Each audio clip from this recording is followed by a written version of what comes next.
Good evening. My name is Venki Subramanian. I'm a student of the Seminar in Finance course in fall two. So today, we are going to review presentation of chapter five, that is Bitcoin mining.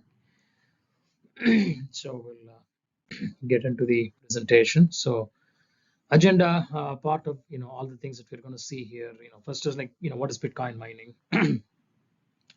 So definition and basically what Bitcoin mining means, and Bitcoin miners, like are the people that do mining, and what's their task, what are some of the mining hardware that is being used, and how does it impact the ESG, energy consumption, and how it sort of impacts the environment.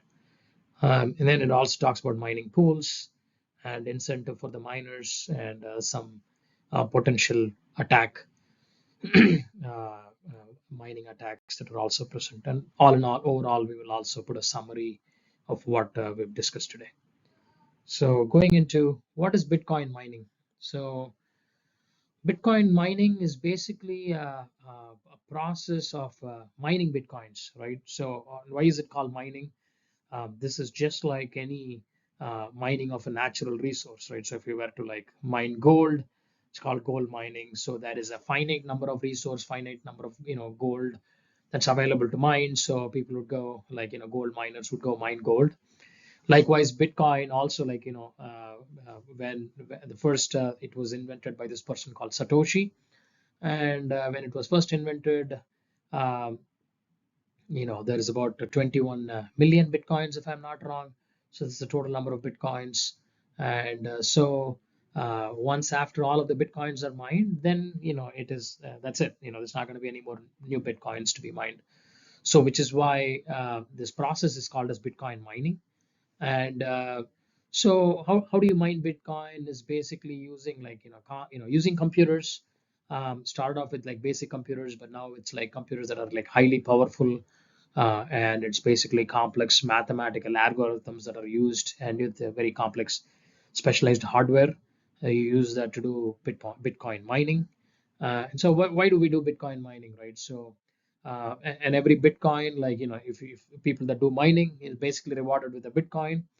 And not only that, so these Bitcoin miners are also taking care of authorizing the transactions. So every time a block gets added to the chain, these Bitcoin miners act as like authorizing the ledgers. So every time they do these authorized transactions, they approve transactions, they are a part of the ledger. So they also get paid like a transaction fee, so smaller service fee kind of thing. So those are some ways through which the Bitcoin miners actually get rewarded. So that's the definition of Bitcoin mining. So again, Bitcoin miners, basically people with a computer that are actually into Bitcoin mining. So what do these people do, right? They're generally work on mining Bitcoins, and they use like complicated mathematical algorithms. They try to build mathematical algorithms, and using with that, like they would basically mine a Bitcoin. And on an average, what does that look like, right? So they will generate hash values. And so this kind of goes back to one of the earlier chapters where you talk about hash functions. An input gets passed and an output gets generated. So basically that's what it is, right? So they'll generate a complicated 256 SHA hash, and that hash gets passed into the hash algorithm. And so for example, if you're able to like generate 20 zeros from that, then that earns you like a Bitcoin, right? So that's what these people attempt to do or try to do, right? They're gonna have complex mathematical algorithms through which they pass like input hash values, and these hash values would generate the required output, which basically earns them a Bitcoin. So what do they do, right? So they basically, one of the things is validate transactions. Beyond mining Bitcoins, they're also like validating transactions. So this is any transaction that happens in the blockchain. They're going to be like a part of the ledger, and they approve and they validate those transactions. The second bullet point talks about like building and storing blocks. So so every time that happens, a block gets added to the chain, and so these block is tagged to the block that's before it and tagged to the block that's after it. And so that helps reaches like agreement on a block on the blockchain. So for example, if somebody sells a block to another person, so how do you make sure that all of this is in the ledger, and you avoid double spending? So all of these activities are managed by the Bitcoin miners. So fundamentally, what are all the different tasks, right? They are basically looking for and validating all these transactions.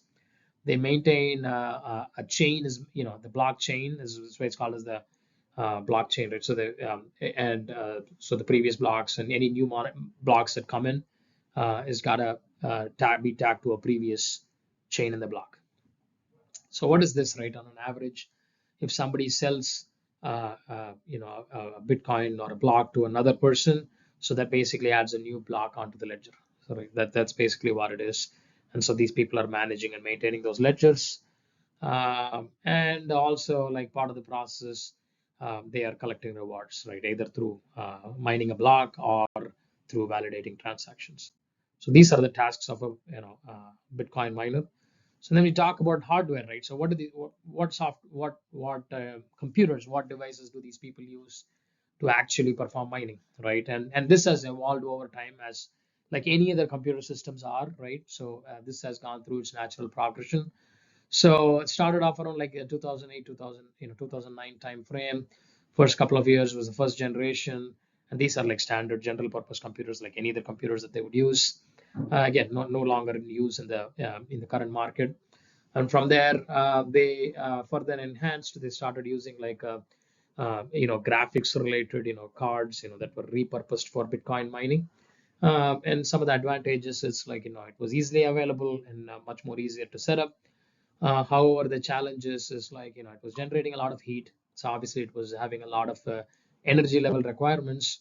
So in some sense, the challenge was like, what's the ROI, right? So you're trying to make some money, or trying to gain some rewards in the Bitcoin through Bitcoin mining, and so the cost to mine was sometimes much more challenging and much more higher to the rewards that they would generate out of the mine. So likewise, another advanced technology in 2011 was like the FPGA, or the field programmable gate arrays. So again, like just to like the graphic cards, the bigger challenge with this, again, advanced technology, but the challenge was the cost to the benefit ratio was not there. And this was also a short-lived. And then since 2012, till date, what they use is called as the ASIC, also called as the application specific integrated circuits. So this was very specifically defined, designed for these computers, were very specific purpose. It's not repurposed for a different purpose, from a different usage. So this was specifically created for Bitcoin mining. And like I said, currently, since 2012, this is the technology that's been widely used, and it's been pretty successful in the market as well. So what are some of the challenges? Again, just like any other of its predecessor, the challenge is when it comes to cooling, because typically, a Bitcoin mining, could be like 60 megawatts or something. Any Bitcoin mining facility that's set up. So in general, the cost are associated to cooling, and in general, to keep the network up, right? The cost associated to electricity cost associated to keeping the network up is also pretty high. And then otherwise, obviously these are multiple computers connected to each other in the blockchain, so the associated network and hardware related costs are also pretty high. So that's about the mining hardware. Like I said, we've gone through progression, gone through 4 different generations, starting 2009, but since 2012, it's been pretty stable, and ASIC is the technology that's being used today. Moving on, energy consumption and ecology. So this is a natural progression from the previous slide, where we talked about the hardware that's being used. And so this next topic talks about all of the energy level challenges, energy consumption level challenges with the hardware associated to Bitcoin mining, right? So obviously there is like embodied energy. So basically that's like manufacturing of all of these hardware components. And like I said before, mainly 3 different areas. Like one is in regards to production. cost and production related energy consumption of these hardware equipments. And number two is basically for operation, right? Once after you have this hardware, once you have this network and the server setup, in order to keep them operationalized and in order to keep them up and running, right, to keep the uptime, there is electricity cost associated to it. And then obviously these are like several computers in a tiny space, and so obviously it generates a lot of heat. And so for these computers to run efficiently and be able to effectively mine, you got to keep them cool. So there is like cooling requirements that are associated to it. So, having said that, what's happening today, right? How are all these miners tackling this problem and in an environmentally appreciable way, right? So, in an ESG concern, and how are they able to handle that, right? So, because in general, all of this talk about high carbon footprint, right? High emissions and high carbon footprint. So, which is why, a lot of these miners might have their corporate office, set, for example, they might be sitting in an office location in New York, right? Miners sit in an office location there, and they're trying to mine, and they're trying to coexist in a corporate environment like that. However, the advantage is that, what they call as co-locations. So basically, a miner could be sitting in a corporate office anywhere in the world, right? However, they might want to set up these hardware, set up these network, and so these computers in a location where you have energy advantages. So, for example, if you take in the United States, like Nebraska could be a very good location, a mining facility, or like a location like Texas where they can take advantage of the solar power, right? So it's a sunny a lot of days, so obviously there is opportunity to like generate solar renewable energy there.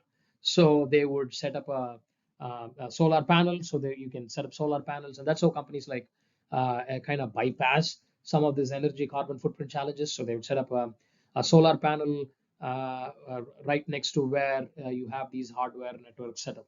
So a good amount of energy or the electricity that's required for both operation as well as cooling can be drawn from the solar energy. And likewise, another good example in like northern Quebec, they have hydroelectricity, good hydroelectricity power. So that's another good example. So there are several locations like these with natural environmental advantages. So one way these companies are trying to tackle the energy challenges by setting these mining hardwares and mining network as co-locate them with a natural renewable energy location. So that's one way to do that. And also, like in general, just to give an idea, right? To run a mining facility, it takes about like generally there is about 60 megawatt of electricity just to run the operation. So that gives an idea about how much of energy requirement is needed. And so naturally, these alternative source of energies play a very vital role in this in this environment. So now going into mining rewards, right? So what are these mining rewards? How do these people get rewarded? So again, kind of going back to several years ago when the Bitcoin was introduced, Satoshi, who invented it, like around 2009 time frame. This book talks about like the mining rewards in 2015, but let's take it a step back, like around 2009 or something. So anytime Bitcoin is mined, so the miner used to get like 200 Bitcoins as a reward. However, the way this was all set up was after a certain amount of Bitcoins have already been mined, so the reward system would reduce. So from 200, it came down to like as the book talks, as this book states, like as of 2015, the block reward was like 25 Bitcoins. But now if you take as latest as like April 2024, the block reward is like 3.25 Bitcoins. So as the Bitcoin gets closer and closer to the 21 million Bitcoins available, so this reward would start diminishing further and further, right? But this is Bitcoin. So where we are going towards is like if the miner does not get enough reward, then it even brings up the question as to why should I mine, right? So my Bitcoin rewards are reducing, which will continue to reduce because there is only so many Bitcoins available to be mined. And as you get closer and closer, so the number of Bitcoin rewards would go down further and further. So why should somebody do Bitcoin mining beyond that? So that's where it talks about like the transaction fees, which we touched earlier. So if somebody is into like supporting a network, right? So they are part of the ledger, they're validating the transactions. There's going to be a mining reward, but it's like less than 1% of the reward. So it's not a lot of it's not a lot, right? However, going back to the previous slide, now people are also looking other ways to gain rewards is by being an energy provider. So you can be an energy provider to a Bitcoin network or these computers, and that also gains some rewards. So there are many different ways to get mining rewards. And broader approach or broader strategy here is the more and more governments start adopting or buying Bitcoins, now they have a stake in the ground. So which means the governments, the international governments are going to be supportive of this, and that potentially can also generate some mining rewards for Bitcoin miners. So with that, we will move into the next slide. Okay, mining pools, incentives, and concerns. So what is a mining pool, right? So as we talked about, touched on earlier, how do you mine a Bitcoin, right? So you are going, the miners basically pass a hash and they will generate an output.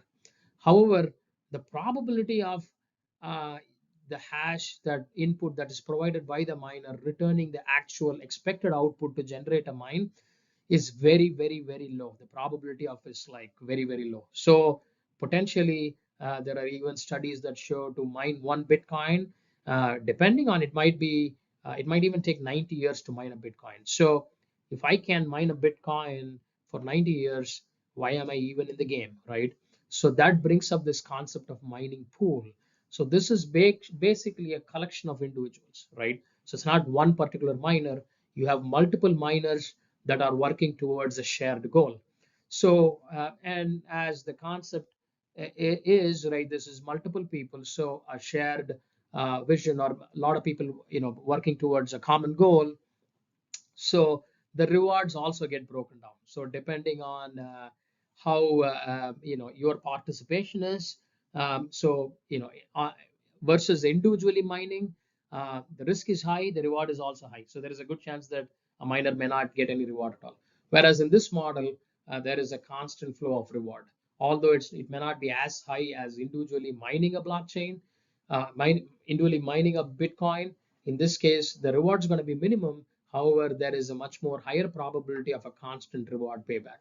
So what are all some of the different types of rewards? The first one, they talk about is paper share. So it's basically there is also like a pool fee to get into the pool. So whoever pays the higher pool fee, and the higher reward you get. And the risk is obviously if the pool cannot mine, then you've lost the higher pool fee that you put in. So that's the risk. Is high risk, high reward base. And then there is also the proportional.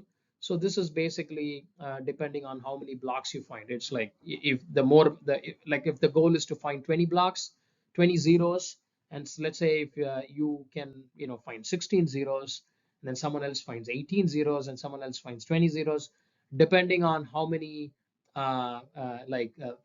based on the input that you pass, how closer are you to the expected output, then the fee basically the reward is also proportionate to that.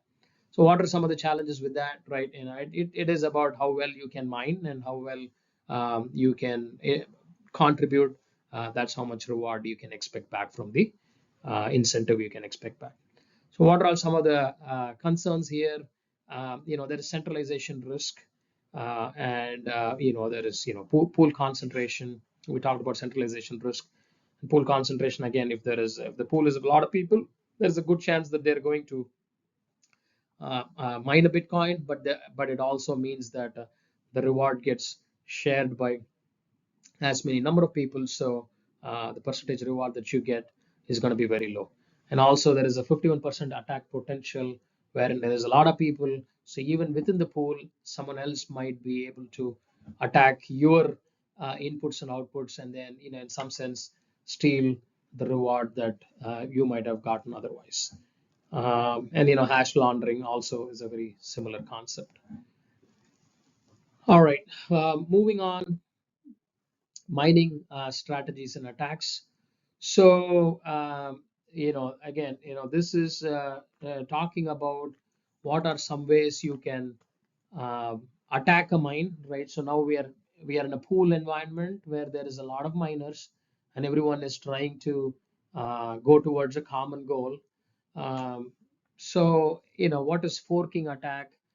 Forking attack, one of the key concerns here is, what's called as a double spending. So let's say we are in the blockchain. Let's say we are in a block B0, and then Jim uh, uh, spends some money and buys it from, like, say, Tom, for example, right?